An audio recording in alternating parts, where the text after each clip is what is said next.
un véritable drame écologique. Cet espace-ci au cœur de Mbao est devenu un dépotoir d'ordures sauvages et ménagères. Ici, il faut se boucher les narines pour ne pas se faire agresser par l'odeur nauséabonde. Ce cadre défiguré est victime du mauvais comportement des personnes. L'incivisme est passé par là. Très remontés contre leurs semblables, les riverains se plaignent de la situation.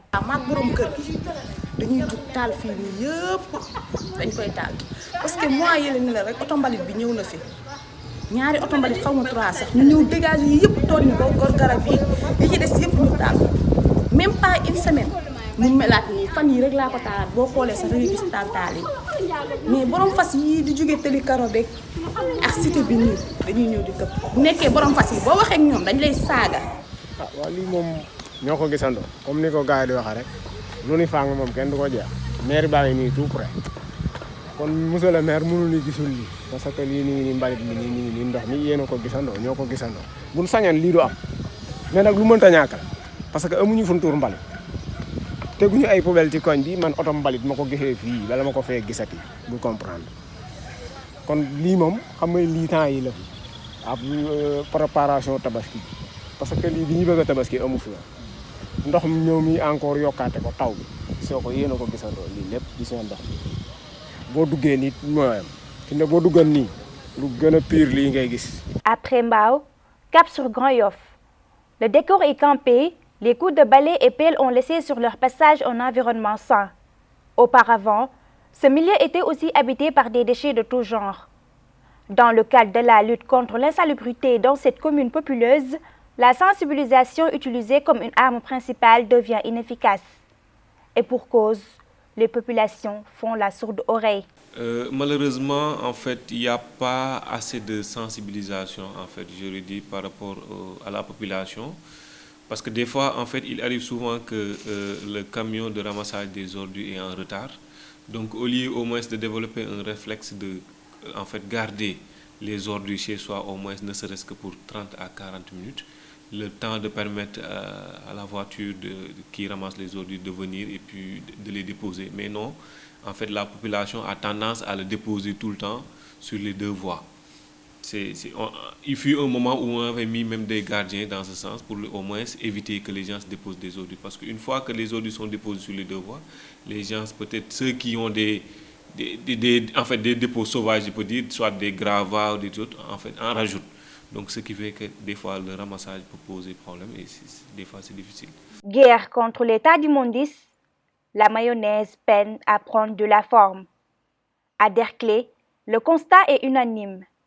En ce qui concerne l'enlèvement des ordures, le maire de ladite commune se dédouane. Il pointe ainsi du doigt la population. Mais la mairie n'est pas compétente en ce qui concerne l'enlèvement des ordures. C'est l'UCG qui est compétent.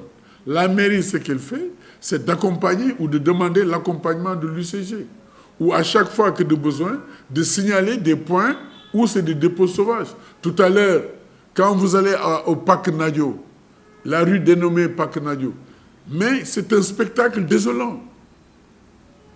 J'ai eu à faire un tour avec les responsables de l'UCG, mais ce que j'ai vu là-bas, mais ce n'est pas digne d'une rue de la commune de Dieuppeul-Derklé. Partant de ce constat, tous les moyens sont bons pour vaincre le désordre public. Un dispositif spécial est mis en place. Face à la situation, l'UCG aujourd'hui a mis en place ce qu'on appelle l'UVS, l'unité de veille et de sensibilisation.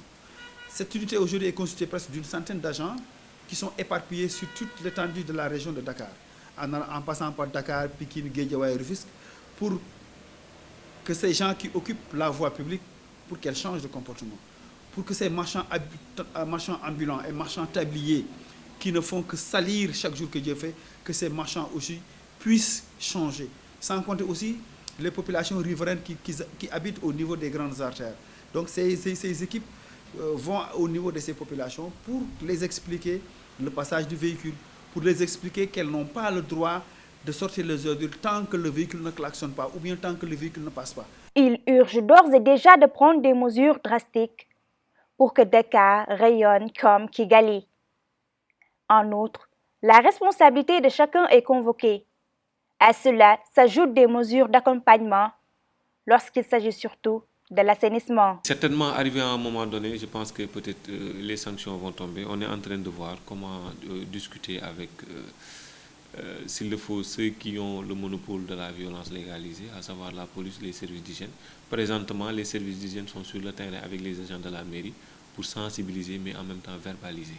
Mais la solution, d'abord, c'est d'arriver à ce que chaque personne, chaque individu, prenne conscience de la nécessité de ne pas vivre dans des ordures et de mettre les ordures dans des bacs à ordures et de les mettre au point indiqué par l'UCG pour que quand le camion passe, qu'on puisse les enlever. Vous avez vu tout récemment avec le ministère de l'Urbanisme, du Logement et de l'Hygiène publique, avec les déguerpissements qu'il y a eu, avec le désencombrement. C'est bien de déguerpir, c'est bien de désencombrer. Mais il va falloir qu'il y ait aujourd'hui une conscience citoyenne, que les gens sachent que, même quelle que soit la volonté affichée de l'État, si ces gens-là ne changent pas de comportement, mais le travail sera toujours voué à l'échec. Jusque-là, toutes les mesures prises pour lutter contre l'insalubrité et l'anarchie sont restées vaines. Aujourd'hui, l'État veut une ville zéro déchet. Une bonne initiative sans doute, mais reste à savoir comment l'autorité compte s'y prendre. Surtout que la loi portant interdiction des sachets plastiques n'a jamais été suivie d'effet.